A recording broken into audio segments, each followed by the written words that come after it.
Bienvenidos una vez más a Línea Invisible, el podcast donde seguimos las huellas de la mano invisible para entender la economía, la sociedad y las ideas que mueven al mundo. En el primer episodio de este podcast les platiqué sobre la idea central de mi proyecto, que es invitarlos a mirar la economía más allá de las noticias, de los números, de las gráficas o de los discursos políticos, para entender el orden espontáneo en el que vivimos nuestra vida cotidiana. Les platiqué de Adam Smith y mi fascinación por su trabajo, algo de la mano invisible y de la división del trabajo y de cómo la cooperación humana puede producir riqueza sin que ni una sola mente coordine o dirige o planee todo. Esta última idea es importantísima para entender economía. En serio, es importantísima. Yo a mis alumnos siempre les recuerdo que hay que pensar en el mercado en este sentido, porque es muy común que estemos acostumbrados a pensar que todo lo que sucede a nuestro alrededor tiene que ser planeado, que alguien tuvo que haberlo hecho. Vemos orden y nuestro cerebro está acostumbrado a pensar que hay un arquitecto detrás de eso. Y no siempre es el caso, como es en el caso de los mercados, me parece a mí, y otros pensaban igual que yo. Esta idea es tan importante y la conecté en el episodio anterior con las ideas de Hayek, de Mises, de otros autores de la escuela austríaca, especialmente con la idea de que los mercados transmiten información, que Smith más o menos, quiero imaginar que lo entendía bien, pero no fue hasta Hayek que se expresó con tanta claridad y con tanta fama, ¿no? Los precios coordinan decisiones, las decisiones de millones de personas en todo el mundo, y permiten que toda esta gente coopere sin conocerse. O sea, imagínate tú todo lo que usas todos los días que fue producido con la cooperación de millones de personas anónimas que no se conocen. Ese episodio fue una introducción a los grandes temas de mi canal. ¿Por qué algunos países prosperan? ¿Por qué otros se estancan? ¿Por qué se estancaron en el tiempo? ¿De dónde sale la riqueza? ¿Qué papel tienen las instituciones, las reglas escritas y las reglas no escritas? ¿Y por qué la libertad económica importa tanto para entender el desarrollo? El desarrollo económico, sí, material, pero también que nos permite vivir mejor conectados, vivir más y vivir más felices. La verdad es que las sociedades más libres tienden a ser más felices con las mediciones que tenemos. Claro, esto no es absoluto, claro que son agregados y son promedios, pero sí nos sirve esto para entender qué es lo que hace que nosotros de manera natural cooperemos y contribuyamos valor a los demás. Entonces ya, en pocas palabras, ese primer episodio abrió la pregunta que va a guiar muchas conversaciones de Línea Invisible. ¿Qué fuerzas invisibles explican el progreso, la cooperación y la riqueza de las sociedades? A todos nos interesa la prosperidad y que toda la gente mejore sus condiciones de vida, ¿no? Sin importar de dónde vienen, ni en qué creen, ni cómo se ven. Entonces, como economista, a mí me gusta pensar en cuáles son las reglas del juego que hacen que cualquiera pueda aportarle a los demás.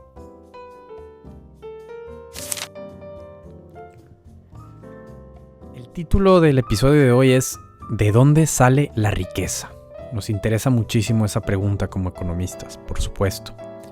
Y parece una pregunta sencilla, pero no lo es. Porque cuando hablamos de riqueza, casi siempre pensamos en dinero, en billetes, en la cuenta bancaria, en empresas grandes o en petróleo, en oro, en el oro que tienen guardados los países. En las exportaciones nos imaginamos barcos enormes saliendo de un país y llevando bienes a otros lados, que es parte, claro que es parte, pero no es exactamente la única respuesta. Pensamos en multimillonarios, en Elon Musk, en Jeff Bezos, por ejemplo, ¿no? También pensamos en los gobiernos que tienen muchos recursos para hacer cosas en el mundo. Pero la riqueza que nos interesa hoy no es esa exactamente. El dinero, por ejemplo, puede medir riqueza, sí, como unidad de cuenta, y puede facilitar intercambios. El dinero es muy importante en la economía, obviamente. Pero el dinero en sí no es la riqueza misma. Un país no es rico porque tenga mucho billete, ¿no? Si fuera así, pues bastaría con imprimir más dinero.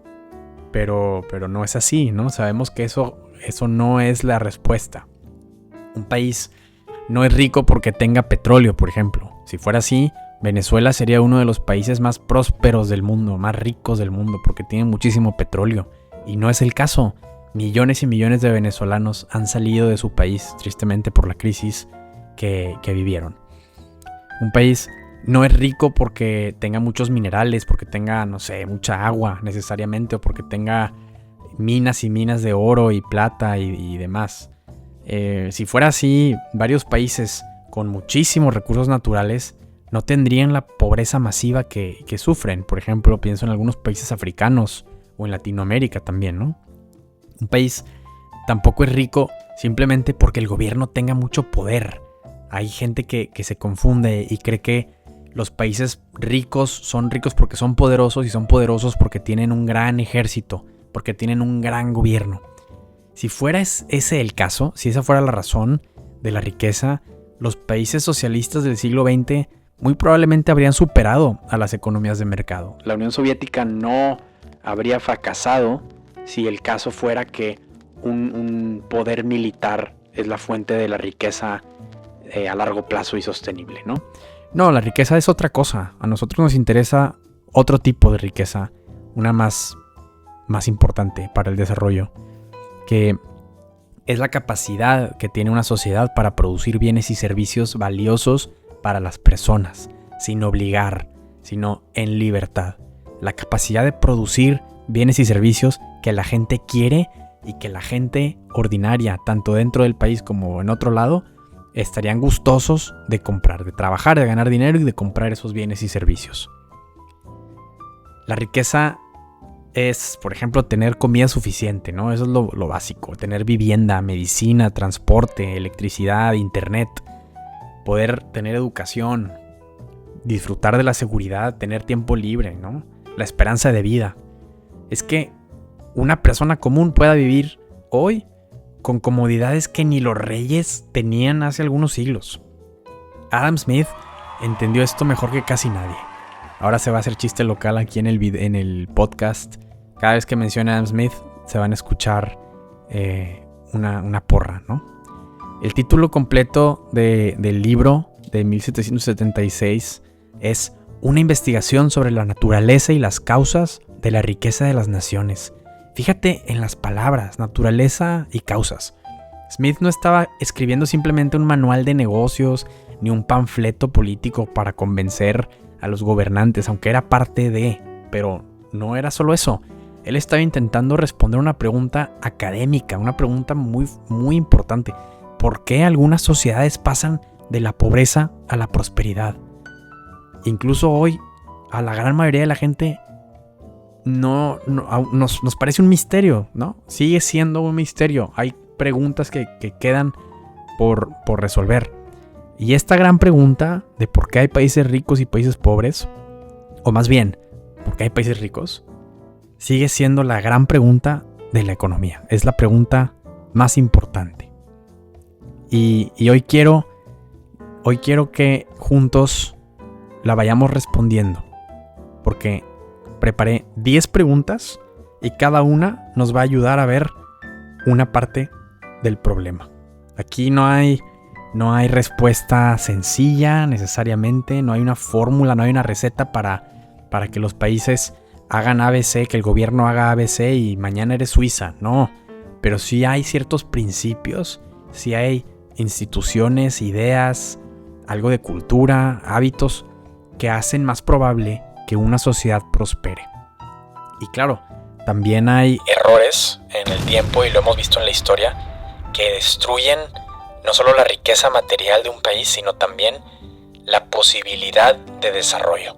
Todo esto que les voy a decir hoy tiene fundamento, está respaldado con evidencia, y pues intentaré dejar las fuentes por acá. Y también, nada, si quieren preguntarme más o así, me pueden comentar en el video y con gusto lo platicamos. Entonces, les voy a ir dando cada una de estas preguntas con una posible respuesta que me parece adecuada. Y vamos juntos a aprender y a entender de dónde viene la riqueza. Entonces, empecemos. Entonces, para empezar, la riqueza no es el dinero, no son los billetes. La riqueza es la capacidad productiva. Es la capacidad de transformar recursos escasos en bienes y servicios que mejoran la vida. El billete no te alimenta, nadie come dinero. Lo que te alimenta es el pan, o la carne, la tortilla, la leche, el café. El billete importa, obviamente, porque te permite conseguir esas cosas. Pero si una economía deja de producir alimentos, o construir hospitales, o construir transporte y dar energía y construir casas, de nada sirve tener más papel impreso. Han habido circunstancias en la historia económica de distintos países en los que lo que hay es dinero. Lo que sobra es el billete, ¿no? Piensa en el caso de la inflación extrema en Zimbabue o en Alemania en el periodo de posguerra. Hay muchísimos billetes, pero no hay que comer. Entonces, pues no, para empezar, eso no es la riqueza. La inflación es tan destructiva. La inflación nos recuerda que el dinero no es riqueza. Si el gobierno imprime dinero, pero la economía no produce más bienes y servicios, los precios suben. La sociedad no se vuelve más rica, solo cambia la cantidad de dinero persiguiendo la misma cantidad de cosas. Adam Smith hablaba de la riqueza como el producto anual del trabajo de una sociedad. En otras palabras, lo que importa es cuánto puede producir una nación con el trabajo, el capital, el conocimiento y las instituciones que tiene. De hecho, Smith empieza la riqueza de las naciones con una discusión sobre la productividad y la división del trabajo. No empieza al menos sobre el oro o el dinero. La riqueza está en producir más y mejor, no en acumular metales preciosos. Entonces, pensemos en un ejemplo sencillo. Imagínate 2 islas. En la primera isla hay muchísimo oro, pero nadie sabe cultivar, nadie sabe construir casas, nadie sabe hacer herramientas, nadie sabe curar enfermedades, nadie sabe irse de cacería. Entonces, cada persona también podemos imaginar que vive aislada. Y en la segunda isla no hay oro, pero la gente sí sabe cultivar, sabe pescar, sabe construir, curar, comerciar, etc. Entonces, ¿cuál isla creen que es la más rica? Bueno, la respuesta es obvia.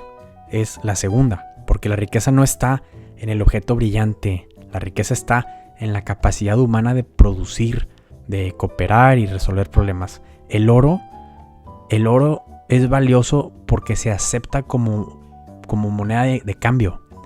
El billete es valioso porque la gente confía en que ese billete representa un intercambio de algo más. ¿Ok? Entonces esto puede ser muy básico para algunos de ustedes, pero es bueno recordar los fundamentos, porque cuando empezamos a meternos en temas más complejos, todo esto se nos puede olvidar. Es fácil, la verdad es que es fácil confundirse, aunque es algo súper sencillo. La riqueza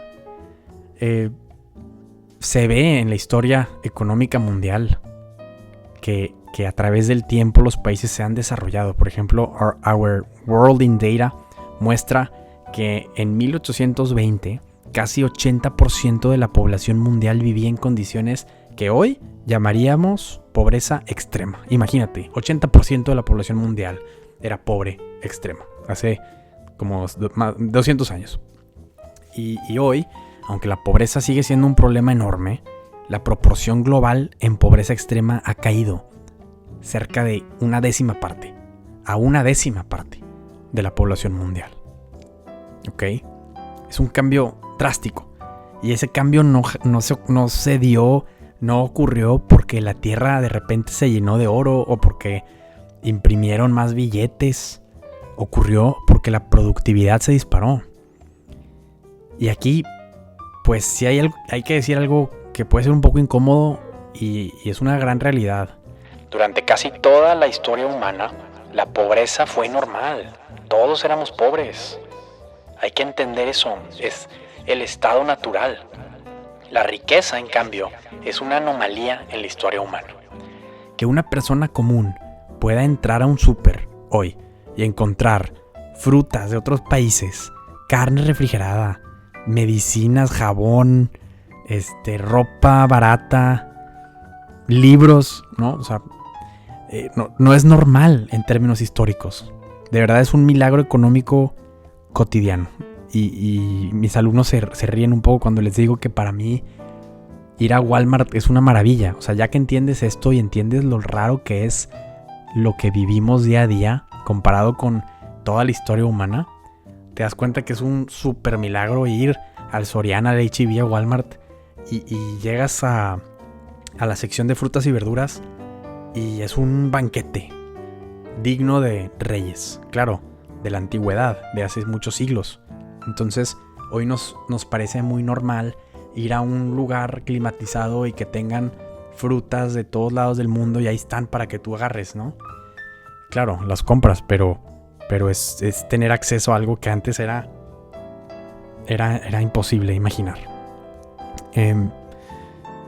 Y ese milagro, por así decirlo, es resultado de que cambiaron las reglas del juego. Que las reglas del juego luego hicieron que la gente pudiera desarrollar más conocimiento y ponerlo al servicio de los demás a través del comercio, a través de la división del trabajo, a través de la innovación.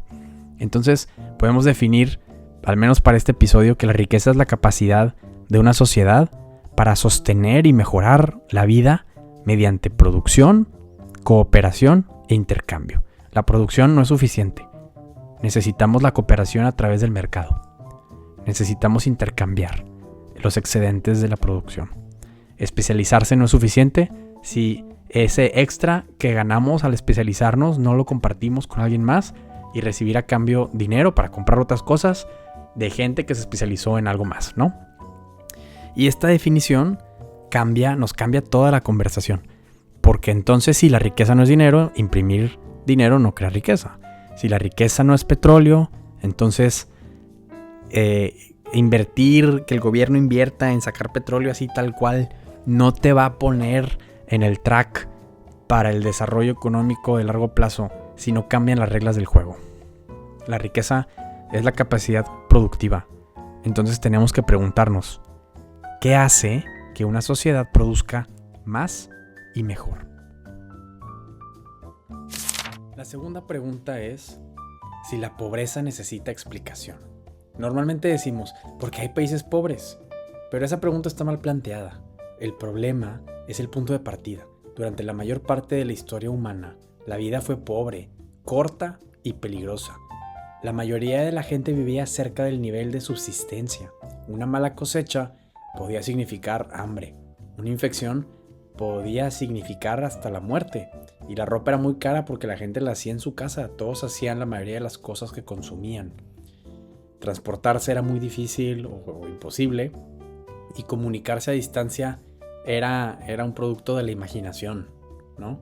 Viajar era súper peligroso. En algún momento de la historia, tener agua limpia era un lujo.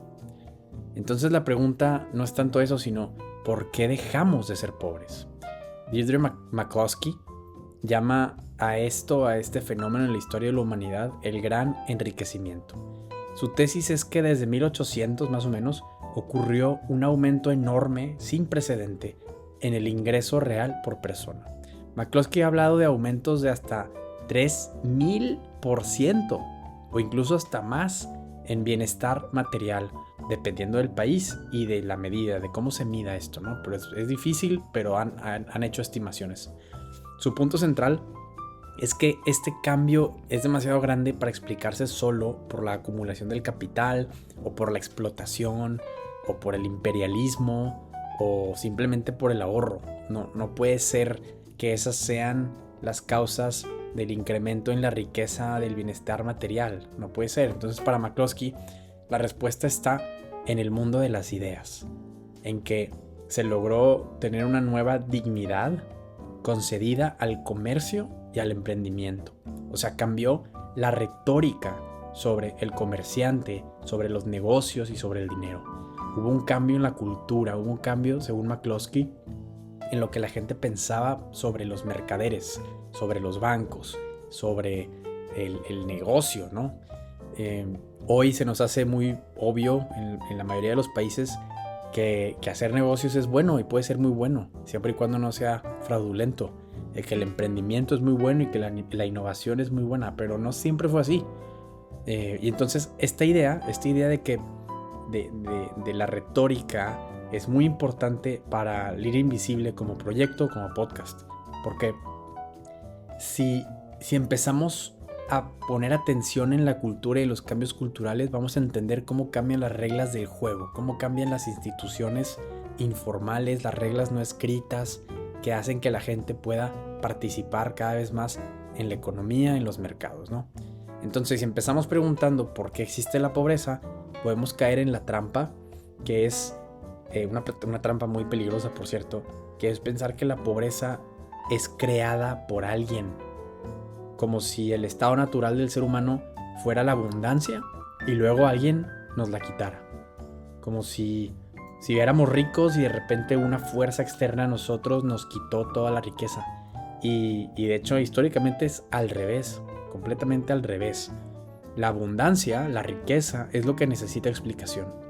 Nacemos desnudos, nacemos sin comida, sin casa, ni siquiera nacemos con lenguaje aprendido, eso también lo tenemos que desarrollar, nacemos dependientes de otros.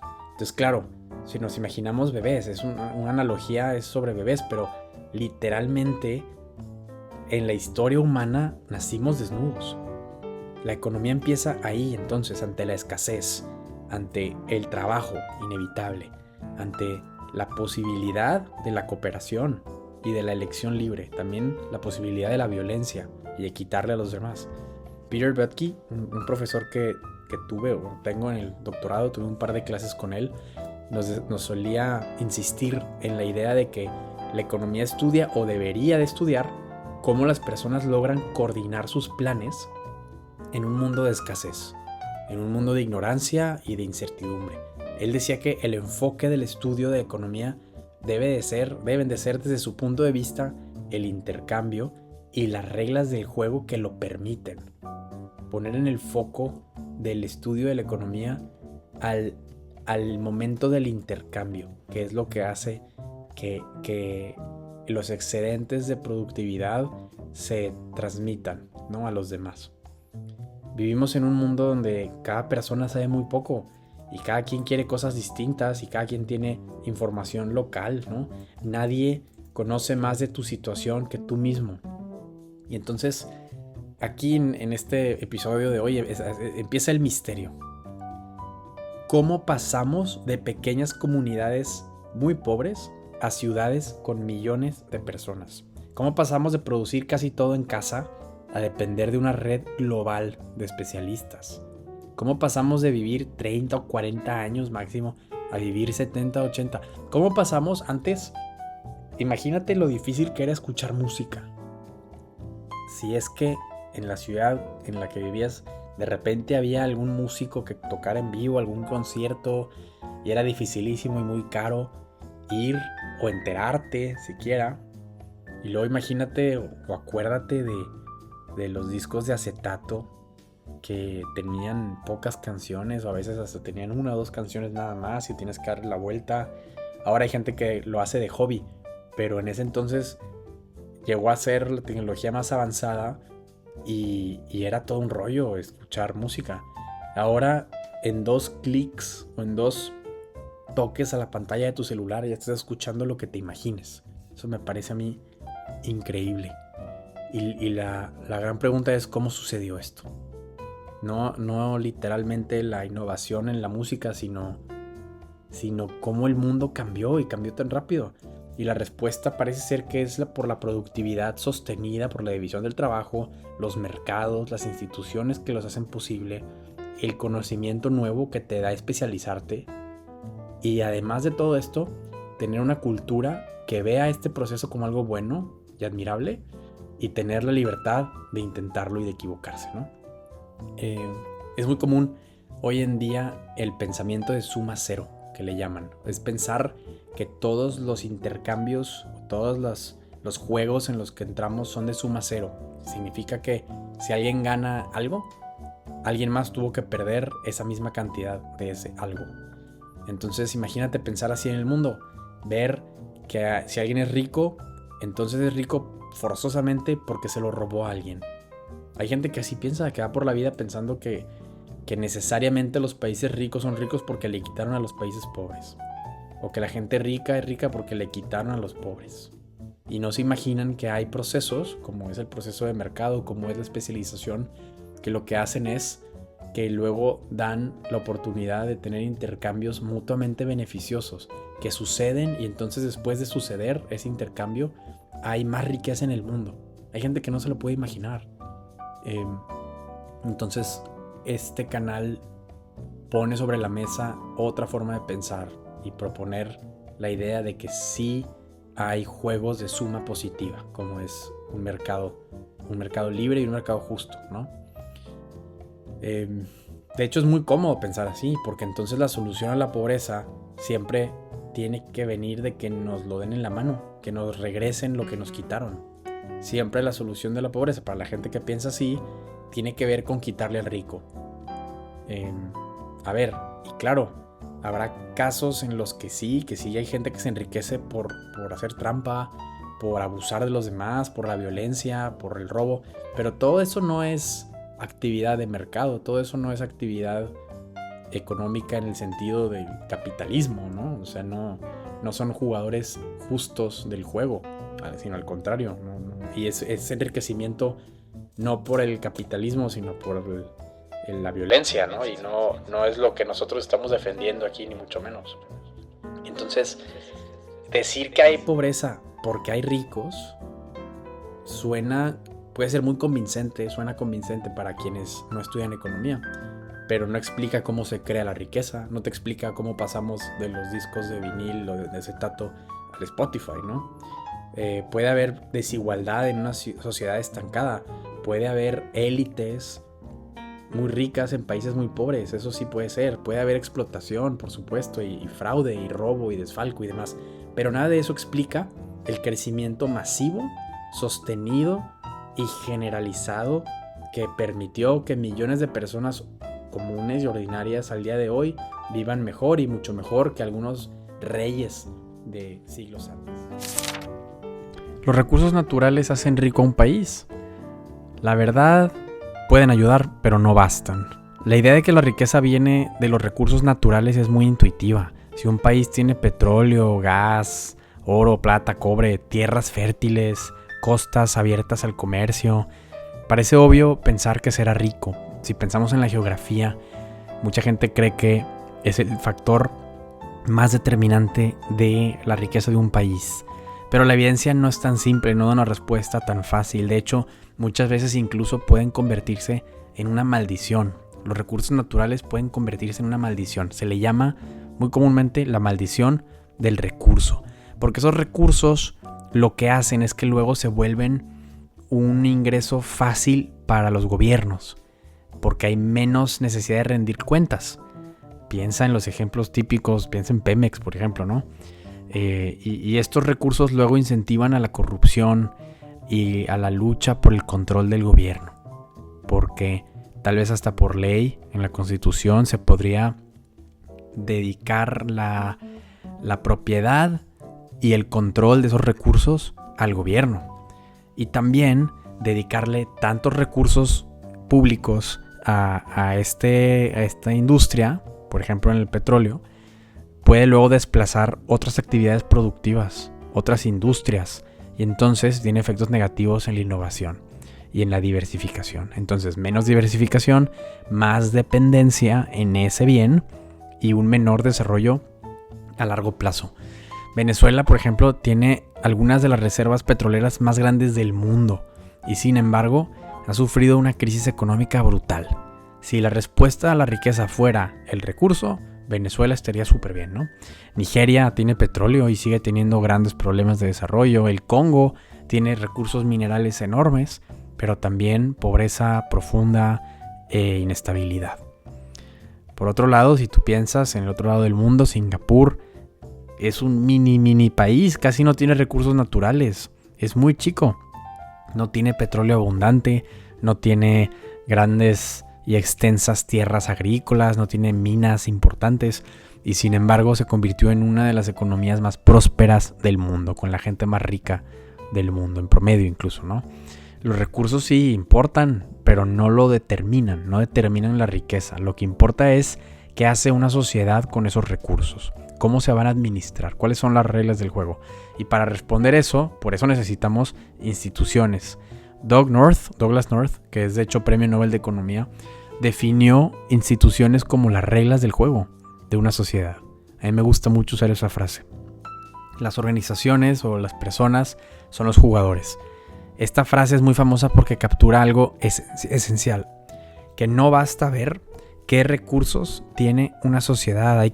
Hay que ver las reglas bajo las cuales las personas usan esos recursos. Si las reglas premian la innovación, el ahorro, la inversión, la honestidad incluso, o la cooperación, los recursos se usan productivamente. Si las reglas premian la corrupción, el privilegio político, la expropiación, el compadrazgo, la violencia, los recursos se desperdician o se convierten en un botín, en un tesoro que hay que robarle a los demás. Esto explica por qué dos países con recursos muy similares pueden tener trayectorias distintas. Los recursos naturales son como cartas en una mano de póker. Tener buenas cartas te ayuda, pero no te garantiza ganar. Si juegas mal, pierdes. Si las reglas de la mesa están manipuladas, el resultado será peor. Si cada jugador cree que le van a robar sus fichas, nadie va a jugar en serio. Otros economistas famosos como Acemoglu, Robinson, han estudiado cómo las instituciones moldean la prosperidad de largo plazo. Su investigación sobre los orígenes coloniales del desarrollo argumenta que distintas formas de colonización produjeron instituciones distintas y que esas instituciones tuvieron consecuencias persistentes sobre la prosperidad. Su trabajo ha sido reconocido con el Nobel en 2024 precisamente por mostrar la importancia de las instituciones para explicar diferencias de prosperidad entre países. Hay mucha gente que cree que por un pasado colonial un país está destinado al fracaso. Ven el caso de África, por ejemplo, y creen que no hay escape, aunque Nueva Zelanda, Australia, incluso Estados Unidos fueron colonias, y míralos cómo están. Y claro, hay artículos de investigación muy profundos y muy interesantes que van más a fondo y usan datos muy interesantes, como es la tasa de mortalidad de los colonos. Resulta que eso puede ser un gran determinante. Si un territorio tenía una alta mortalidad, una alta tasa de mortalidad de los colonos, como que esa medición luego determina el éxito del país. Claro que bueno, también ha sido muy criticado de distintas formas, pero aún así son trabajos súper interesantes. Por si les interesa, pueden buscar el paper de Acemoglu sobre Settler Mortality. Y bueno, no estoy diciendo tampoco que la historia colonial no importe. Sí importa, las conquistas, la violencia, las jerarquías legales, como en el caso de México, los monopolios, las instituciones extractivas, dejaron huellas profundas. El punto es que la riqueza sostenida no surge simplemente de tener recursos, ni de extraer recursos. Surge cuando una sociedad tiene reglas que permiten transformar recursos en valor para otros. El petróleo bajo tierra, por ejemplo, no alimenta a nadie, sino hay un montón de cosas necesarias para convertirlo en algo valioso. Una mina no crea prosperidad si solo sirve para enriquecer a una élite. La tierra fértil no basta si los agricultores no tienen propiedad segura, por ejemplo, acceso a créditos, caminos, a toda una infraestructura, seguridad, información de precios, libertad para vender, ¿no? Joel Mokyr agregaría algo más, que es que los recursos se vuelven útiles cuando existe conocimiento útil. El carbón existía desde antes de la revolución industrial, el hierro existía, la energía del vapor existía como posibilidad física. Lo que cambió fue la acumulación de conocimiento científico, técnico, práctico, para aprovechar esos recursos de nuevas maneras. Mokyr insistió en el papel del conocimiento útil, entre comillas, y de la cultura que permite producir, compartir y aplicar ese conocimiento.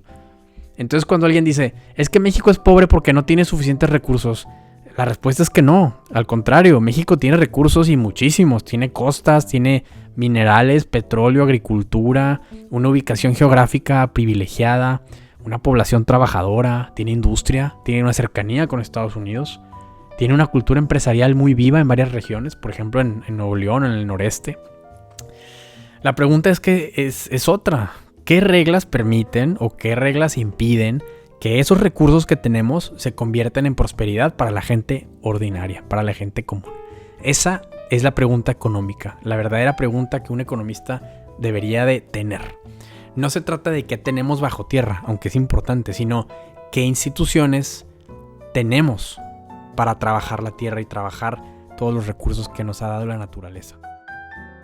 La cuarta pregunta es si la riqueza viene de quitarle a otros.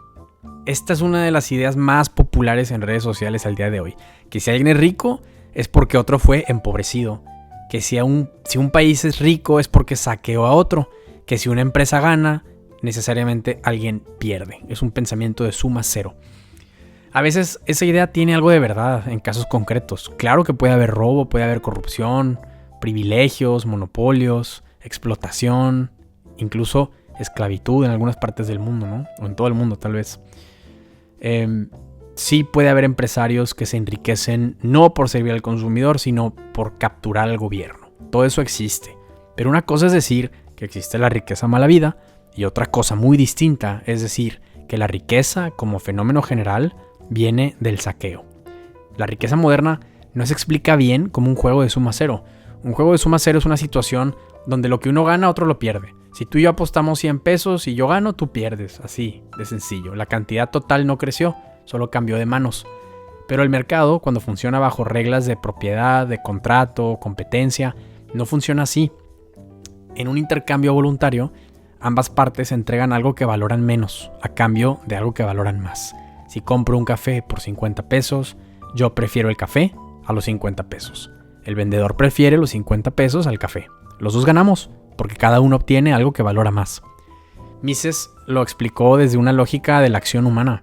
Las personas actúan para pasar de un estado menos satisfactorio a uno más satisfactorio. Si dos personas intercambian voluntariamente, ambas esperan mejorar su situación. Obviamente, puede haber errores, por supuesto, pero la expectativa de ganancia mutua es lo que hace posible el intercambio.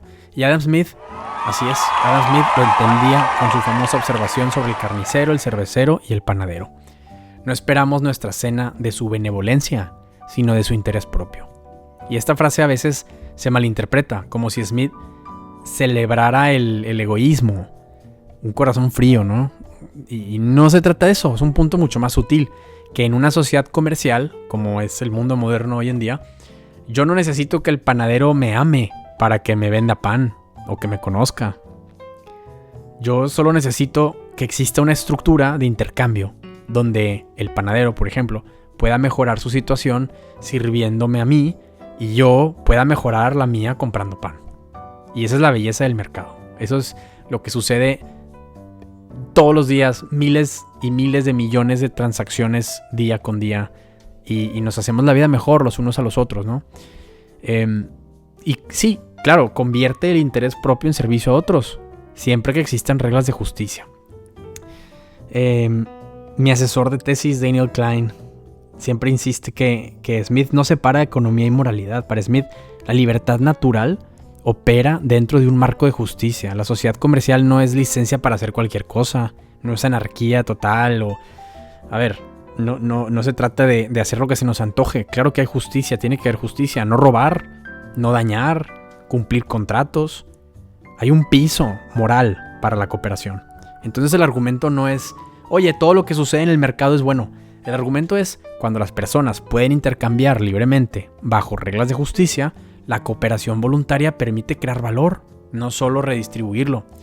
Y esto es crucial para entender la riqueza y de dónde viene. Si la riqueza fuera principalmente robo, la humanidad no se habría enriquecido de manera tan espectacular desde 1800. El robo cambia la distribución de los bienes existentes, pero no explica por qué ahora existen antibióticos, refrigeradores, vacunas, teléfonos, aviones, anestesia, agua potable, moderna, ¿no? Cosechas más abundantes, cadenas globales de suministro. O sea, no podemos entender el desarrollo económico global, moderno, simplemente pensando que se dio porque unos le robaron a otros. El robo no inventa nada nuevo. Sí, el saqueo puede enriquecer a un grupo a costa de otro, pero no produce el gran enriquecimiento de lo que decía McCloskey de manera tan provocadora. Ni la explotación, ni la acumulación rutinaria, ni el imperialismo bastan para explicar el aumento enorme del ingreso moderno. Su explicación se centra en una cultura que dio dignidad a la innovación y permitió a la gente común probar con prueba y error ideas en el mercado. Y así aquí conviene hacer una distinción muy importante para ustedes. Hay empresarios de mercado y hay empresarios políticos. El empresario de mercado gana dinero y gana poder de mercado convenciendo al consumidor de que su producto es el mejor. En cambio, el empresario político gana en el juego de esto, gana más dinero y gana poder convenciendo al funcionario, convenciendo al burócrata. Uno necesita servir a los demás y el otro necesita privilegios. Uno compite y el otro busca protección. Uno crea riqueza satisfaciendo necesidades de gente ordinaria y el otro extrae riqueza de todos los demás bloqueando competidores. Por eso, una defensa de mercado no es una defensa automática de todos los empresarios, ¿no? Al contrario, una defensa del mercado implica sospechar que hay privilegios empresariales otorgados por el gobierno. Smith era durísimo contra los comerciantes que buscaban privilegios. No era ingenuo, no era tonto, sabía que los empresarios pueden conspirar contra el público. Por eso defendía la competencia y criticaba tanto el mercantilismo. Entonces, cuando preguntemos ¿de dónde sale la riqueza?, no respondamos que de los ricos o de los empresarios, porque desafortunadamente por ahí se meten unos que no son ni presentables. Tampoco podemos responder que del gobierno. La riqueza sale de la cooperación productiva bajo reglas que premian la creación de valor. El robo mueve riqueza, la mueve de un lado a otro. El intercambio la crea, la innovación la multiplica.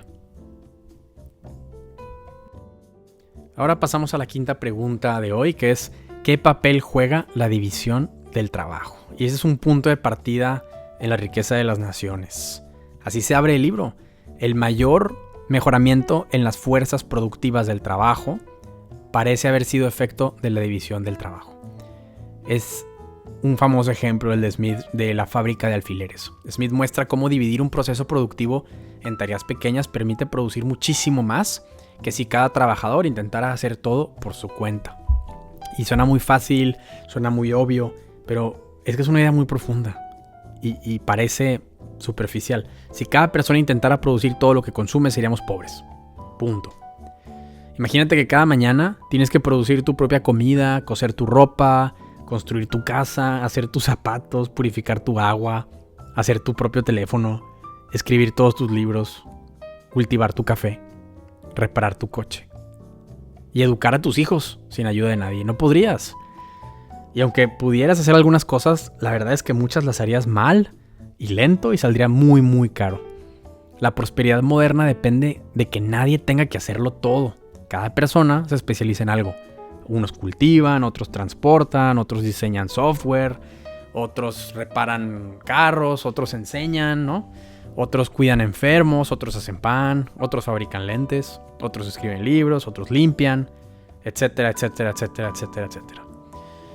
Y luego intercambiamos. Y eso es la economía, una red inmensa de cooperación entre desconocidos. La división del trabajo aumenta la productividad por varias razones. Primero, porque la práctica mejora la habilidad. Si haces una tarea muchas veces, te vuelves mejor. La práctica es el maestro. Segundo, porque ahorras tiempo. No cambias constantemente de una actividad a otra. También, el cambiar de una actividad a otra gasta tiempo, ¿no? Y tercero, porque la especialización permite inventar herramientas específicas. Cuando alguien conoce muy bien su tarea, su trabajo, luego descubre maneras de hacerla más rápido y mejor, más precisa o más barata. Entonces se inventan herramientas nuevas para hacer las cosas mejor cada vez. Y de hecho eso es todo todo un mercado, ¿no? El que inventa herramientas, también se abre un mercado para vender esa herramienta a los demás que hacen lo mismo. Y también porque la especialización permite acumular conocimiento. Esto es súper importante. Cada oficio, cada profesión, en cada industria, se desarrollan técnicas que una sola mente jamás podría dominar por completo. El conocimiento crece, se hace mejor y se reparte. Y aquí entra Hayek. En el gran ensayo que escribió, El uso del conocimiento en la sociedad, Hayek dice que el conocimiento relevante para la economía no está concentrado en una sola mente, está disperso entre millones y millones de personas. Cada quien conoce detalles de tiempo y lugar específicos. Un agricultor conoce muy bien su tierra, su propia tierra. Un chofer conoce sus rutas. Un comerciante conoce a sus clientes. El médico conoce, ¿no? de todo lo que hay que hacer para curar a alguien. un ingeniero conoce su máquina y así sucesivamente. Cada quien está metido en su propio mundo, cada quien en su trinchera, y entonces maximizamos el beneficio que obtenemos de cada cerebro a través del intercambio.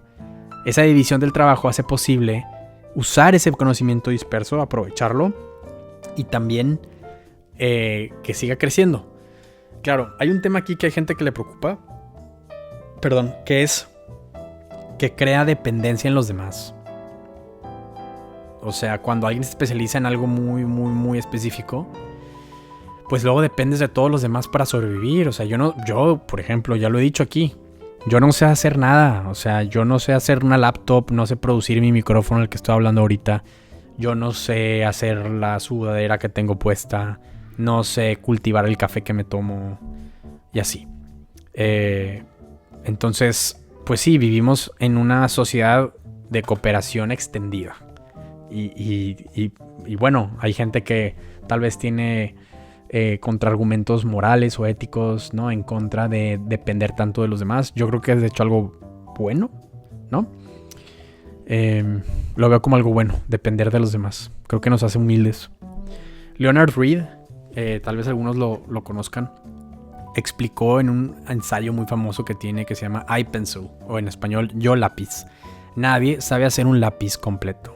Pero el lápiz existe, porque miles de personas, cada una con su conocimiento parcial, cooperan a través del mercado. La riqueza moderna no viene de que todos sepamos hacer todo. Algunos saben hacer algo y luego el mercado nos permite compartirlo. Y creo yo, y muchos creemos que Smith tenía razón. Esta división del trabajo, que parece ser algo muy natural, es la fuente central de la productividad. Pero entonces, aquí hay otra pregunta. Si la división del trabajo es tan buena, ¿por qué no se expande infinitamente en todos lados? Pues porque la división del trabajo depende del tamaño del mercado. Y eso nos lleva a la siguiente pregunta. La sexta pregunta es, ¿por qué importa el tamaño del mercado? La frase famosísima es de Smith, que la división del trabajo está limitada por la extensión del mercado. En otras palabras, solo puedes especializarte mucho si existe un mercado suficientemente grande para comprar lo que produces. Entonces, a ver, vamos a pensar en esto. Imagínate que vives en una comunidad de 50 personas. Pues, no, por ejemplo, no puedes dedicarte exclusivamente a producir violines de lujo. Simplemente no hay suficientes clientes para estos violines. Y tampoco puedes dedicarte a reparar máquinas demasiado específicas o a diseñar software especializado. Solo son 50. El mercado es muy pequeño. En una ciudad grande, en un mercado nacional o global, de pronto sí se abre la posibilidad de especializarte muchísimo. Por eso, las ciudades, que a mí me encanta pensar en las ciudades y en urbanismo, las ciudades son motores de productividad, porque una ciudad grande permite mayor división del trabajo, permite más variedad de oficios, permite más competencia y más aprendizaje, y también conocer a gente muy distinta que luego cada uno se especializa más y más y más, y luego se intercambian ideas súper interesantes. En cambio, cuando una ciudad es muy pequeña o cuando hay un país como cerrado, se reduce el tamaño del mercado, se limita la especialización y entonces se obliga a producir internamente cosas que se hubieran obtenido mejor a través del intercambio con alguien más cuando nos cerramos hacia afuera. Entonces, el resultado suele ser menos variedad, más precios altos, menor productividad. Y Smith criticaba muchísimo la escuela de pensamiento del mercantilismo, precisamente porque confundía riqueza con acumulación de metales. Y entonces el comercio internacional se veía como una rivalidad, ¿no? Como una competencia. Si yo te vendo cosas, tú vas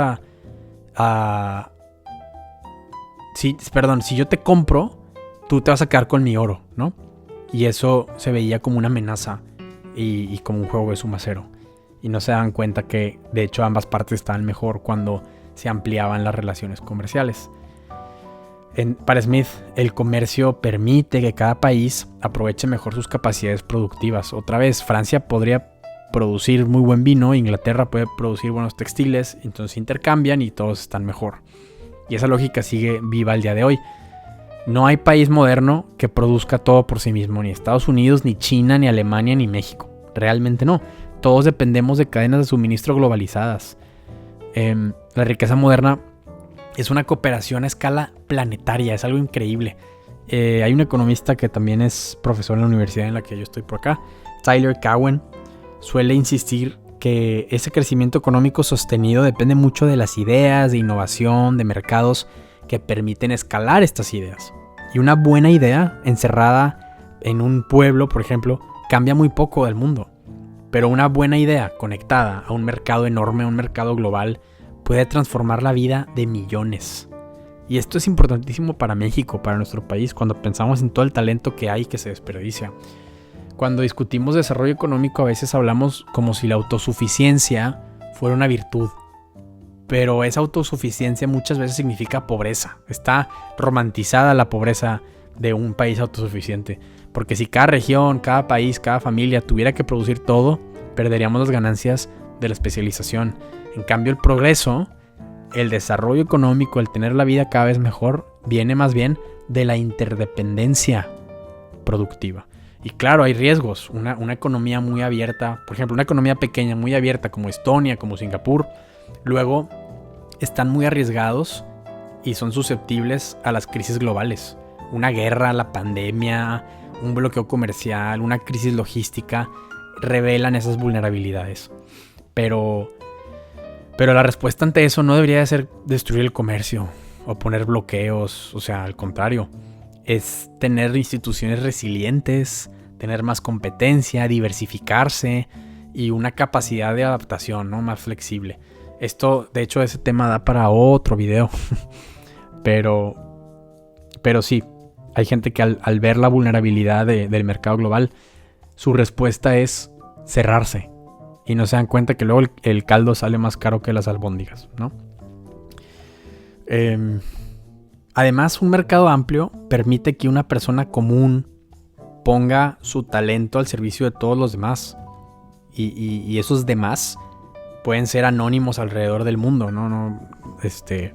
Yo pienso que estoy aquí hablándole a gente que podría estar en cualquier lugar del mundo escuchándome y se me hace muy, muy padre. Y también es una fuerza democratizadora. Antes tu mercado era tu aldea, o sea, tu pueblo. Luego fue la ciudad y ahora es el país y luego el mundo, ¿no? Y cada expansión de mercado permite una expansión potencial de la división del trabajo. Entonces la tecnología que nos conecta con gente alrededor del mundo es importantísima para esta expansión de la división del trabajo que permite más productividad. Y más productividad significa más riqueza. La séptima pregunta, importantísima. ¿Qué papel tienen las instituciones? Aquí llegamos al corazón del desarrollo económico, desde mi punto de vista. Porque puedes tener personas muy trabajadoras, recursos naturales, ubicación geográfica, ideas, jóvenes con talento. Pero si las reglas del juego están mal, la riqueza no aparece o no se sostiene. Doug North, un grande, premio Nobel de Economía también, definió las instituciones como las reglas del juego. Y estas reglas pueden ser formales, como las leyes, las constituciones, los tribunales, derechos de propiedad, contratos. Pero también pueden ser informales, como las normas sociales, la confianza en los demás, en el desconocido, la reputación, una cultura empresarial, por ejemplo, hábitos familiares, sentido de responsabilidad, incluso la religión puede jugar un papel importante.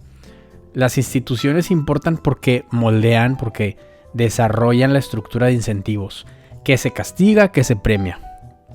Y entonces esto, por ejemplo, si una sociedad castiga el trabajo y premia el privilegio, va a haber menos trabajo productivo, obviamente, y va a haber más búsqueda de privilegios. Si una sociedad castiga la inversión, con expropiaciones, con controles arbitrarios, con inseguridad jurídica, inestabilidad política, pues va a haber menos inversión. Y si una sociedad permite que el crimen domine las calles, o las carreteras, o los negocios, va a haber menos comercio. Si una sociedad tiene tribunales lentos o corruptos y los contratos no valen, pues la confianza en las instituciones se degrada. Si se hace muy difícil abrir un negocio, mucha gente se va a quedar en la informalidad. Si una sociedad protege monopolios estatales, por ejemplo, los consumidores van a pagar más y los emprendedores van a quedar fuera. Y aquí, pues estaría muy bien pensar en México. Todo este tiempo, todo esto que estoy diciendo puede aplicar más o menos a nuestro país. Acemoglu y Robinson hablaban de instituciones inclusivas y extractivas. Si las instituciones inclusivas permiten que muchas personas participen en la actividad económica, entonces se va a proteger la propiedad, se va a permitir la entrada a mercado, se van a sostener contratos y eso va a generar más valor y más productividad. Y las instituciones extractivas pueden concentrar el poder y dan las oportunidades a pocos. Entonces, en lugar de permitir que muchos intenten crear valor para los demás, permiten que pocos extraigan valor. No crean valor, lo extraen. Estos premios Nobel de Economía destacaron que las instituciones formadas durante la colonización afectaron la prosperidad de largo plazo. La idea central es que las sociedades con Estado de Derecho débil y con instituciones extractivas no generan crecimiento sostenido ni cambio para mejorar. Ahora sí hay que tener cuidado porque decir que las instituciones importan no significa, acuérdense, que la cultura, las ideas, la geografía, la historia o la tecnología no importen. Significa que las reglas, que las instituciones canalizan todo lo demás, lo hacen posible. Una cultura de trabajo puede desperdiciarse si no hay reglas formales que permitan que se explote y que genere valor. Una buena ubicación geográfica se puede desperdiciar por la inseguridad, por ejemplo. Una juventud talentosa puede salir del país si no hay oportunidades. El recurso natural se puede convertir en un botín político, como mencioné hace rato en este video. Las instituciones son como el cauce de un río por donde va el agua. El agua puede ser abundante, pero si el cauce está bloqueado o mal dirigido, puede estancarse o se puede inundar o puede causar destrozos alrededor, ¿no? O sea, tiene que estar bien encauzado. Smith ya intuía esto desde 1770 y algo, cuando dijo que se necesitaba paz, impuestos fáciles y una administración de justicia que fuera tolerable. Y hace falta poco para pasar de la pobreza a la opulencia, más que eso. Y son instituciones. En una frase muy breve contuvo una teoría institucional del desarrollo. La paz significa que puedes trabajar sin miedo a la violencia. Los impuestos fáciles, pues no significa cero impuestos, significa cargas que no destruyan la actividad productiva ni que se vuelvan arbitrarias, sino que la gente pueda saber que esas reglas no van a cambiar en mucho tiempo y pueden planear conforme a eso. Y la administración tolerable de justicia significa que la propiedad y los contratos y las personas tengan protección suficiente. No tiene que ser perfecto, la verdad, no es una utopía, puede ser algo tolerable. Esa palabra es muy importante, tolerable.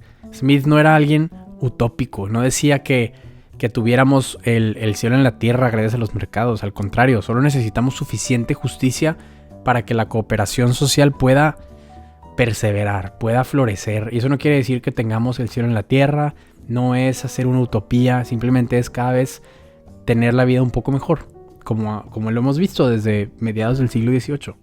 Así ha sido, más o menos, ¿no? Entonces, son lecciones para países como México. No necesitamos que las instituciones sean perfectas, pero sí podemos mejorar reglas básicas: seguridad, justicia, propiedad, permisos, competencia, apertura al mercado internacional, estabilidad y los límites al poder arbitrario. No necesitamos que los líderes políticos y los líderes empresariales sean santos. No necesitamos ángeles. Podemos tener seres humanos, pero necesitamos reglas que permitan que los seres humanos, imperfectos como somos, pecadores, ya empieza a sonar así como muy religioso, pero es que necesitamos reglas que supongan que vamos a tender hacia el mal y que también podemos hacer el bien, pero que no somos perfectos y que los gobernantes no son ningunos santos, no son ángeles, al contrario, son seres humanos. Y necesitamos reglas que entiendan eso y que nos permitan cooperar pacíficamente. Y todo esto es muy smithiano. Y no necesitamos que todos sean generosos para que haya pan, por ejemplo. Necesitamos un sistema donde el panadero, aunque sea súper egoísta, que él prospere vendiendo buen pan a los demás, a la gente ordinaria. sin capturar privilegios y sin robar y sin fraude. No importa, no necesitamos que el panadero sea un santo, aunque ojalá lo sea, pero un sistema que no depende de la bondad del corazón del otro y aún así genera beneficios, pues es bastante bueno, ¿no? O sea, a mí me parece una gran idea lo que ha sucedido en países desarrollados, lo que logró el gran enriquecimiento a mediados del siglo XVIII, a principios de los 1700 hasta el día de hoy, fue eso, lograr un sistema en donde no se depende de la bondad del corazón de los demás para sobrevivir y para mejorar. Entonces, pues, por ahí puede ir la idea, ¿no? La octava pregunta: ¿qué papel juega el sistema de precios? Y aquí entramos a una de las ideas más bonitas de la economía desde mi punto de vista, que los precios son información, no solo son números, no son obstáculos para el consumidor, no son lo que cobra el empresario, aunque todo esto es parte verdad, pero es que los precios son como señales que transmiten conocimientos escondidos sobre la escasez, sobre la demanda, los costos, las oportunidades, las preferencias. Hayek lo explicó de manera magistral en su artículo que ya he recomendado mucho. Su argumento es que el problema económico de la sociedad no es simplemente asignar recursos, no es la ciencia de la escasez. Desde mi punto de vista, porque yo sigo a lo que decía Hayek y me parece bastante bien. No se trata de un problema tecnológico de distribuir los recursos, como si toda la información que necesitamos esté en una hoja de Excel. El problema es el problema económico, es cómo usamos el conocimiento disperso que nadie posee en su totalidad. Nadie sabe todo, ¿no? Y muchas veces ese conocimiento que está disperso ni siquiera se puede articular. Eso también es otra parte interesante. No todo lo que sabemos lo podemos decir. Hay conocimiento que es muy práctico, que es muy local, que tiene que ver con cómo se hacen las cosas y tal vez ni siquiera la persona que lo hace ni siquiera sabe explicarlo, ¿no? O simplemente requiere práctica. Entonces, tal vez te puedo explicar cómo andar en bici con texto, pero no vas a aprender a andar en bici nada más leyendo un artículo. Tienes que subirte a la bici y ponerte a andar en bici. Y así hay mil cosas. Entonces, ese conocimiento que no se puede transmitir con artículos, con palabras, ¿cómo lo transmitimos? Pues a través de los precios. ¿Cómo nos coordinamos todo esto con el sistema de precios? Un ejemplo muy padre que a mí me gusta bastante es lo del café. Muchos tomamos café, nos gusta el café. Supongamos que una sequía, por ejemplo, reduce la producción de café en Colombia, que es tan rico el café colombiano. Entonces la cantidad disponible de café baja y el precio sube. Y ese precio es más alto porque manda varios mensajes al mismo tiempo. A los consumidores les dice, oigan, el café es escaso ahorita, entonces úselo con cuidado. A los productores de otros lugares del mundo dice, oigan, hay oportunidad de producir más café. ¿Sí? A los comerciantes de café les dice, busca nuevas fuentes de suministro. El café colombiano ahorita está muy caro porque casi no hay, entonces vete buscando otro. A los restaurantes les llega esto de revisa tus costos, ¿no? A los consumidores marginales, esos últimos consumidores que apenas se compraron el café, les va a decir, oye, ¿sabes qué? Hoy te conviene tomar agua o tomar té o tomarte una coca porque café está muy caro y ese precio alto solo quienes lo valoran más lo pueden pagar, ¿no? O los que tienen la riqueza suficiente para comprarlo. Y por lo tanto lo valoran más que ese precio alto. Nadie necesita saber la historia de la sequía, ni qué pasó, ni dónde, ni por qué, ¿no? Nadie necesita leer el reporte del clima de Colombia. No necesitas saber cuántas hectáreas se dañaron. No necesitas conocer a los agricultores afectados. Simplemente ves el precio. Y ese precio resume toda esa información que está escondida. Por eso Hayek dice que el sistema de precios permite que las personas ajusten sus planes sin que nadie les dé una orden directa. No necesitamos un dictador que diga, oye tú, toma menos café porque está una sequía acá y entonces allá, oye, produce más en Kenia para mandarlo para acá y Guatemala porque... No necesitamos eso. El sistema de precios lo hace con la participación de millones y millones de personas que solo responden al cambio en el precio. Es un mecanismo de coordinación social. Peter Boettke, ya he platicado de él, lo expresa muy padre porque él dice que propiedad, precios y el sistema de ganancias y pérdidas, profit and loss, trabajan juntos para generar retroalimentación de mercado. Entonces, los precios guían decisiones, las ganancias indican que se está creando valor y las pérdidas indican que los recursos podrían usarse mejor en otro lado. O sea, hay cierta disciplina de mercado que quienes participan en el mercado reciben toda esa información para ajustar su actividad a donde mejor se valora, ¿no? Las utilidades, ¿no? Las ganancias, no nada más es como el dinero para el empresario, es una señal también que le dice a una empresa si está usando sus recursos de una manera que los consumidores valoran, más que las alternativas que tienen, que no tienes que conocer, no tienes que saber qué está haciendo el consumidor con su dinero cuando no te compra. La verdad es que sería bueno saberlo, pero no lo necesitas. Simplemente necesitas saber que no te compró. Y la pérdida tampoco, las pérdidas económicas no son un castigo, no es nada más como, oye, aquí no es, aquí te equivocaste. No, también te dice que los recursos que estás usando podrían estar mejor en otra actividad. O sea, los insumos que tomaste de la economía al comprarlos, pues hubieran estado mejor en otro lado. Y esto puede estar medio feo, pero pues así es la vida, es la realidad. A veces hay errores, ¿no? Entonces, una economía de mercado no te garantiza acertar. Por eso es el riesgo. El empresario se arriesga y puede ganar o perder. El sistema de pérdidas es indispensable porque disciplina el error. Cuando hay subsidios del gobierno, pues es peligroso porque entonces si una empresa pierde dinero año tras año, pero luego el gobierno lo rescata, pues el sistema deja de aprender, se bloquea la señal de la pérdida. Por eso los controles de precios también causan muchísimos problemas. Si el gobierno dice un día, oigan, ¿qué creen? Este producto no puede subir de precio. ¿Por qué? Porque hay que proteger a no sé qué sector de la población. Pues aunque haya más escasez, la señal se rompe. Entonces el consumidor no recibe el mensaje de ahorrar cuando el precio sube de ese producto. El productor no recibe el mensaje de producir más, el vendedor no puede ajustar, el resultado pues es desabasto, filas, un mercado negro, menor calidad. Y es que no es que yo esté en contra de los controles de precios por un tema como ideológico de que no quiero que el gobierno le entre. O sea, la razón por la cual yo estoy en contra es porque es lógica económica básica. O sea, es que no funcionan los controles de precios. Si no hacen daño es porque nos sirven en el sentido de que si es un control de precio máximo y no hace nada, quiere decir que el precio de mercado estaba por debajo del precio máximo puesto por la ley. Y al revés, si hay un precio mínimo y no hace nada, es porque el precio de mercado está por debajo de ese precio mínimo. Perdón, por arriba. Es un poco confuso. Hay que ver una gráfica. A lo que voy es que si es efectivo, en el sentido de que el control de precios sí está haciendo algo en la economía, probablemente la está dañando. O sea, no... Ni siquiera probablemente. Es un daño.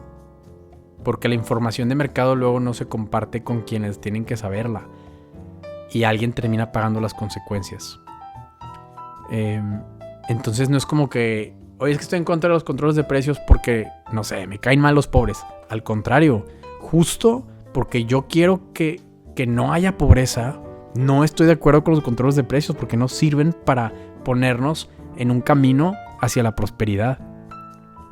Cuando los precios no pueden comunicar escasez, como quiera, la escasez aparece de otras maneras, en filas, en corrupción, en favoritismo, en distribuir los bienes solo para los conocidos de los dueños, ¿no?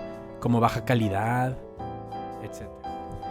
La novena pregunta de hoy es si el gobierno puede crear riqueza. Y claro que es una pregunta un poco capciosa, necesita matiz, porque es curioso, la verdad es que es curioso. El gobierno puede ayudar a crear las condiciones para la riqueza de largo plazo.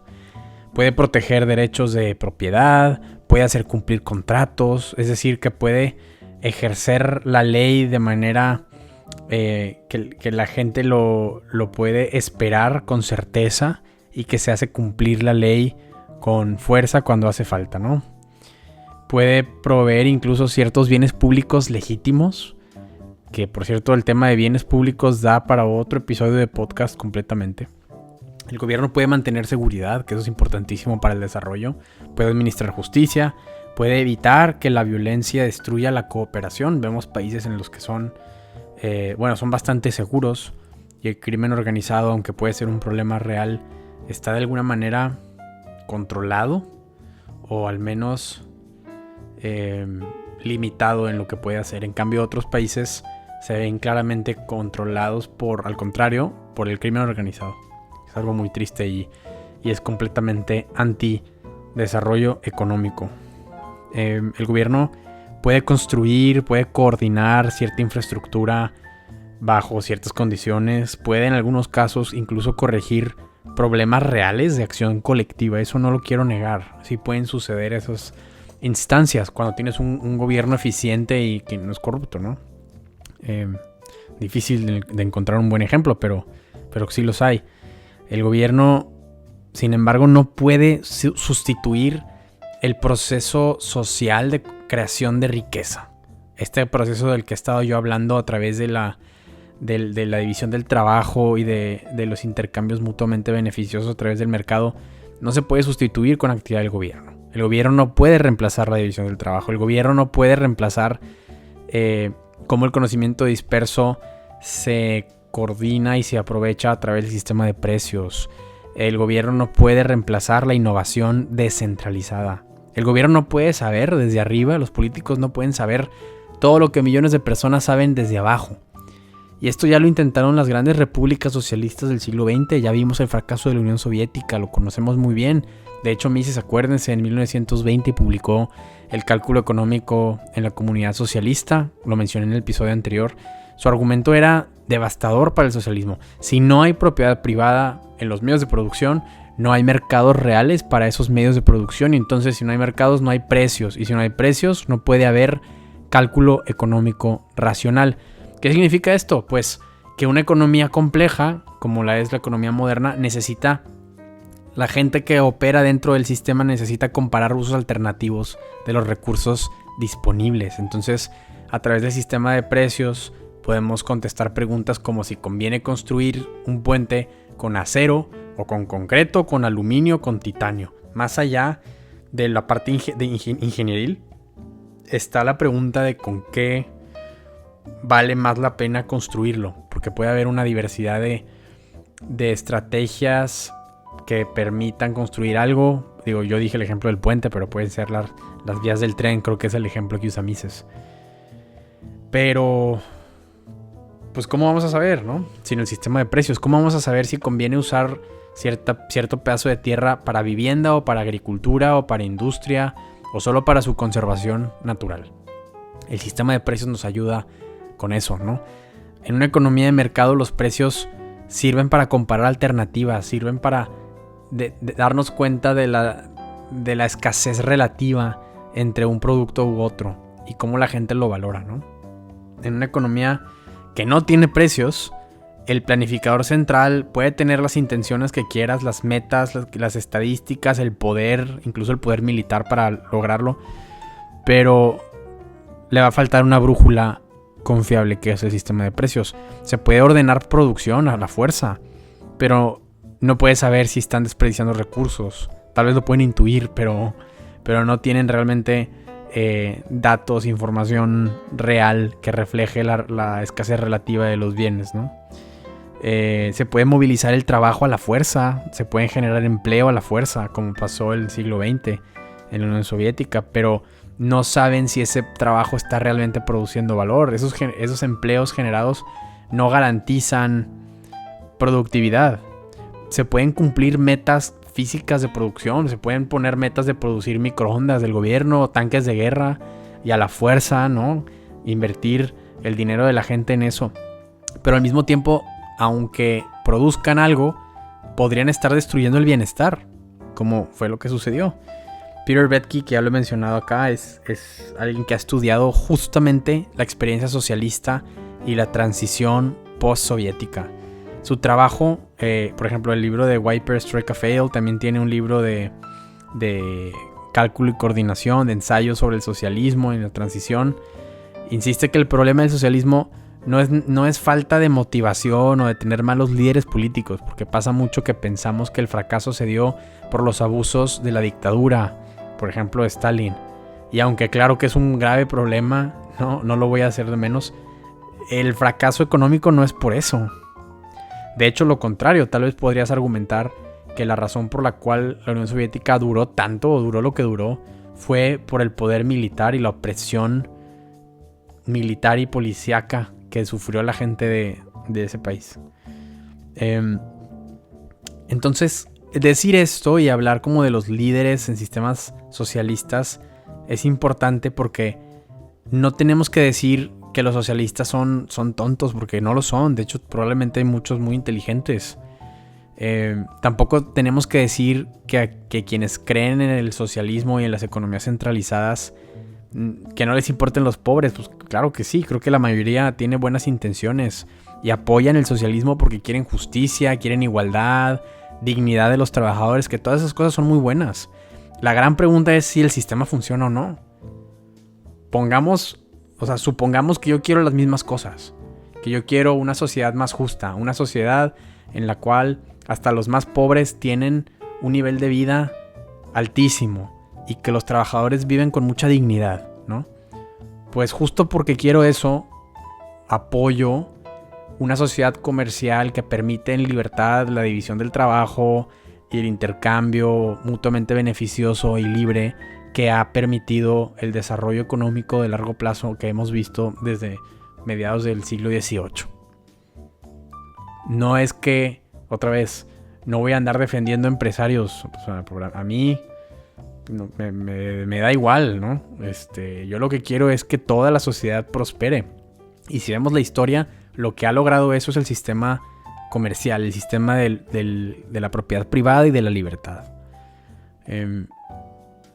Los sistemas socialistas y de economías centralizadas no funcionan justo porque destruyen los mecanismos que permiten coordinar una economía tan compleja. Entonces sí, claro, el gobierno puede mandar, pero mandar no es coordinar.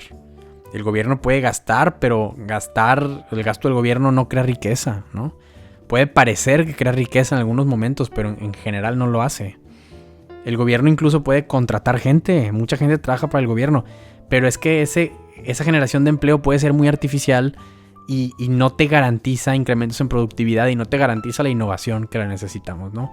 El gobierno puede controlar precios, pero controlar precios no elimina la escasez, simplemente la distorsiona. Se distorsiona, en vez de tener un precio alto suceden otras cosas, ¿no? Como tener largas filas o tener, no sé, llegas al súper y está vacío, como sucedió en Venezuela hace relativamente poco.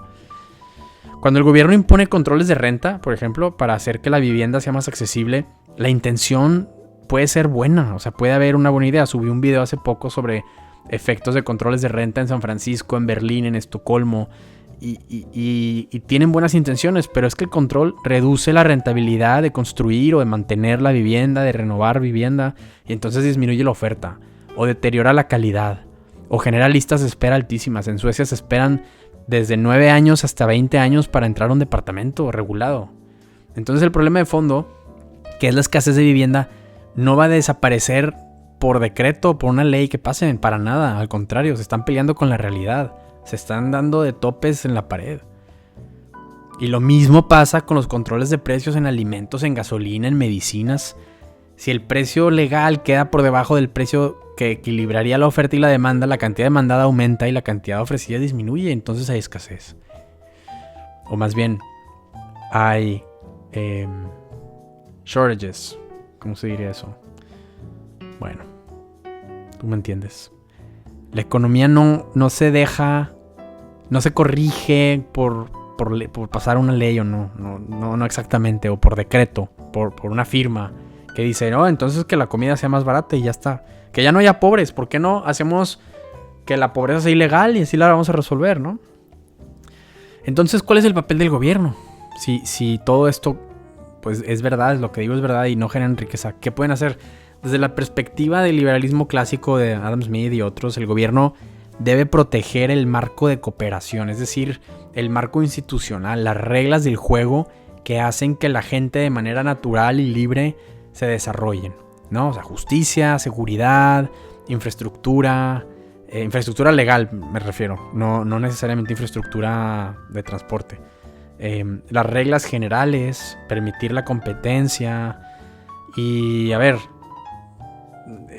sujeto a debate. De hecho, podríamos tener todo un episodio aparte sobre esto, pero tal vez sí hay cierto lugar para el gobierno para proveer ciertos bienes públicos en algún momento específico y habría que pensar muy bien cómo y por qué.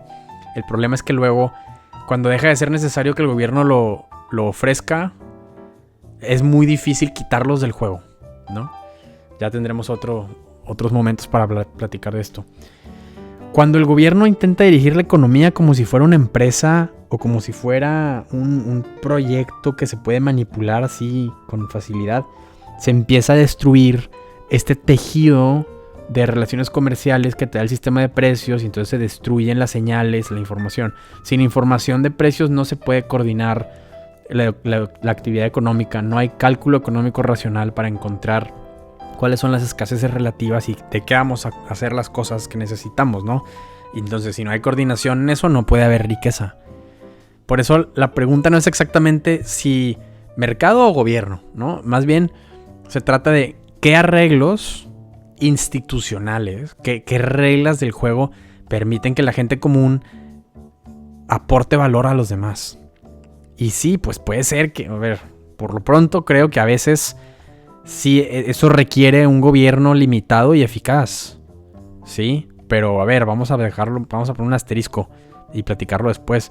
A veces sí el gobierno necesita quitar permisos absurdos, regulaciones absurdas, necesita abrir a la competencia, necesita proteger la propiedad privada, necesita combatir la corrupción, los fraudes. O sea, sí puede haber un rol que tiene el gobierno en el desarrollo y en la generación de riqueza, pero no es directo. Y a veces el gobierno se tiene que quitar del camino, ¿no? Tienen que hacerse a un lado para que la gente normal, la gente común emprenda, tenga sus negocios y pasen a intentar generar valor para los demás. La riqueza no sale de los decretos y de los mandatos del gobierno como tal, así directamente, no, más bien sale de la cooperación, y esa cooperación se hace posible gracias a un marco institucional que permite esas relaciones comerciales. Y pues bueno, llegamos al final. Esta 10ª pregunta es más bien como un resumen de todo lo que dije hoy. ¿De dónde sale la riqueza? Otra vez. Pues después de todo lo anterior, podemos dar una respuesta integrada. La riqueza sale de la cooperación humana productiva. Y esa cooperación necesita varias condiciones, que primero es la división del trabajo, que las personas se especialicen, ¿no? La especialización aumenta la productividad y la productividad genera excedentes y los excedentes permiten el intercambio. Segundo, mercados amplios. Se necesitan clientes, se necesitan cerebros y bocas que alimentar también, ¿no? Mientras más amplio el mercado, más profunda puede ser la división del trabajo. Y por eso importan, por ejemplo, las ciudades, que es un tema que a mí me fascina. El comercio internacional, la apertura al mundo, la conectividad, todo eso amplía el tamaño del mercado. Tercero, los precios. Tener un sistema de precios que funcione para que los precios comuniquen escasez y valor y permitan que millones de personas ajusten sus planes sin tener que obedecer una mente central. Cuarto, las instituciones. Propiedad, contratos, justicia, paz, seguridad, límites al poder, reglas generales con las cuales podemos actuar y coordinarnos entre nosotros. Sin esto, sin esta cosa que llamamos instituciones, los incentivos se deforman y empieza a volverse más deseable para alguien robarle al vecino, violentar y no generar valor para los demás. Quinto, el conocimiento útil que mencioné de Joel Mokyr. Mokyr insistiría en que este crecimiento moderno dependió de la acumulación y de la aplicación de conocimiento. Entonces, no basta tener brazos que trabajen, sino necesitamos también ideas y cerebros y la especialización permite eso, pero se necesita un ambiente en el cual el conocimiento se pueda difundir y trabajar y poner a prueba, ¿no? necesitamos aprender a trabajar mejor. Es decir, tener incrementos en la productividad, en la tecnología. Se necesita también una cultura moral. Aquí entra McCloskey que mencioné. La innovación florece y se desarrolla cuando una sociedad permite que la gente común tenga la dignidad y la libertad y un permiso social para intentar cosas nuevas. Que se permita a la gente intentar nuevas maneras de trabajar y de hacer las cosas. Pensemos en las empresas, ¿no? Donde hay gente muy cerrada que no permite que se intenten cosas nuevas. Bueno, eso es súper importante.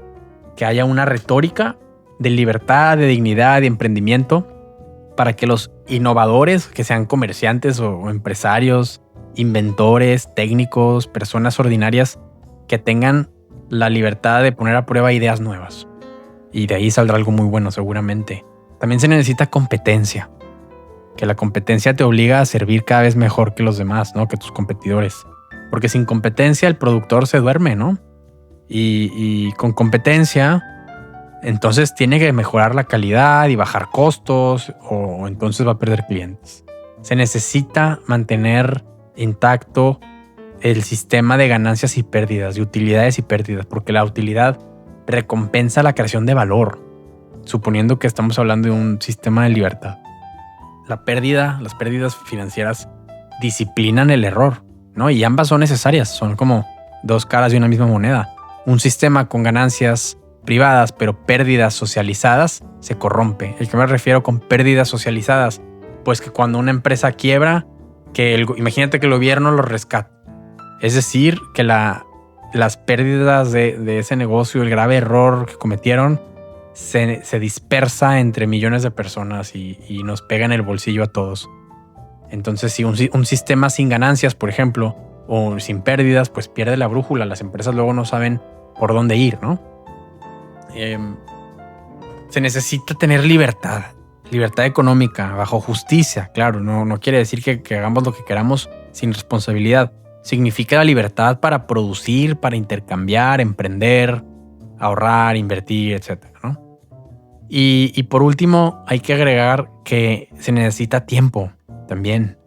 A veces queremos como imaginar que se puede cambiar el mundo de la noche a la mañana y volvernos súper ricos todos en 2-3 días. Y pues no, la libertad económica que permite la riqueza no aparece de un día a otro. Desafortunadamente requiere tiempo, requiere acumulación, confianza, que se genere una cultura de aprendizaje y de intercambio. Y pues se necesitan generaciones y generaciones, ¿no? Pero yo sí soy optimista y creo que sí es posible tener un país encaminado al desarrollo. Entonces, la respuesta completa creo que es que la riqueza sale de las millones de personas que dentro de un sistema de buenas reglas del juego usan su conocimiento local y se especializan, intercambian, compiten, innovan, corrigen errores mediante el sistema de precios y el sistema de ganancias y pérdidas. Entonces sí, suena como mucho, pero cada una de estas cosas importa y ya lo mencioné en este video. Si hay trabajo pero no hay conocimiento, la productividad es baja. Si hay conocimiento pero no hay libertad, no hay innovación. Si hay libertad pero no hay justicia, hay abuso. Si hay propiedad pero no hay competencia, entonces puede haber monopolios que abusen del consumidor, ¿no? Si hay un sistema de precios pero no hay estabilidad monetaria, no hay instituciones fuertes que protejan la moneda, entonces la información se distorsiona. Si hay empresarios que no tienen pérdidas, entonces aparece la irresponsabilidad y la oligarquía, el compadrazgo. Si hay un gobierno sin límites, se vuelve arbitrario y se vuelve hasta autoritario. Si hay mercados, pero no hay una cultura moral, que también da para hablar en otro episodio, entonces la confianza se erosiona y eso mismo también va a terminar matando todo lo bueno que tienen las relaciones comerciales. La riqueza es todo un ecosistema que necesario para el desarrollo de todos los que participamos en la sociedad. No se produce con un solo factor, pero sí vemos que hay ciertas cosas que se alimentan unas a otras, ¿no? Entonces, por todo esto, las explicaciones simples no es que estén equivocadas del todo, pero es que no bastan. O sea, no basta decir que hay países ricos porque tienen petróleo. No basta decir que hay países ricos porque colonizaron. No basta decir que son ricos porque ahorran. Pues sí, es parte de, pero no basta. Por la educación, por la cultura, por un gobierno fuerte. Todo esto no basta porque falta entender de fondo el mecanismo humano, natural, que tiende a la división del trabajo y al intercambio. Entonces, aunque todas estas cosas sí capturan algo, pues no explican el fenómeno de fondo del gran enriquecimiento del mundo en los últimos 250 años, 270 años. Es toda una red de elementos que permiten esto, ¿no? Es todo un sistema que de hecho es un orden espontáneo que nadie diseñó, ni una sola mente lo diseñó y aún así parece funcionar. Es algo, ya que lo empiezas a ver, es algo muy bonito y es muy contraintuitivo. Sí toma cierto tiempo aprender a verlo y hay que entrenarse un poco para ver lo que sucede. Pero bueno, pues les dejé muchas fuentes a través del video, todo lo que dije, los nombres que les platiqué.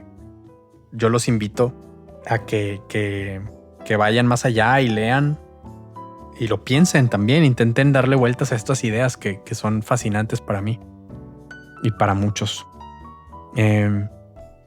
Entonces, pues en conclusión, la riqueza viene de todo este proceso humano y natural.